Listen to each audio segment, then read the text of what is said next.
চাঁদপুর মাদ্রাসা road লঞ্চঘাট এলাকায় লঞ্চের কেবিনে বিশ্ববিদ্যালয় পড়ুয়া প্রেমিকাকে ধর্ষণের অভিযোগে প্রেমিক জুয়েলকে আটক করেছে নৌপুলিশ। রবিবার বিকাল ৫:৩০টায় তাকে আটক করে মডেল থানা পুলিশের কাছে হস্তান্তর করেন নৌপুলিশের ইনচার্জ মোশাররফ হোসেন। পুলিশ সূত্র জানা যায়, ঢাকা থেকে সকাল ৯টায় প্রেমিক জুয়েল, বয়স ২৫, তার প্রেমিকাকে বিয়ের প্রলোভন দেখিয়ে মিতালি লঞ্চে ওঠে। এ সময় প্রেমিক জুয়েল জোরপূর্বক তাকে ধর্ষণ করে। কয়েকজন লঞ্চ যাত্রী মেয়েটির চিৎকার শুনতে পেয়ে লঞ্চ কর্তৃপক্ষকে ঘটনাটি অবহিত করে। পরে কর্তৃপক্ষ নৌপুলিশের মাধ্যমে তাদেরকে আটক করে চাঁদপুর মডেল থানায় পাঠায়।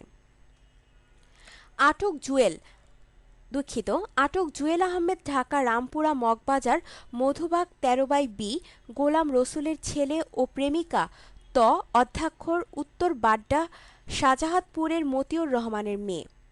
সে ঢাকার গুলশান মানারাত ইন্টারন্যাশনাল কলেজের বিবিএর ছাত্রী। দীর্ঘ ৪ বছর যাবৎ তাদের সাথে প্রেমের সম্পর্ক, তবে এ ব্যাপারে ওই প্রেমিক যুগলের কোনো বক্তব্য পাওয়া যায়নি।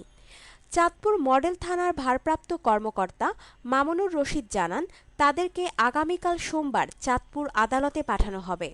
আদালত বিষয়টির উপর নির্দেশ প্রদান করলে প্রেমিক জুয়েলের বিরুদ্ধে ধর্ষণ অথবা প্রতারণার মামলা দায়ের করা হবে।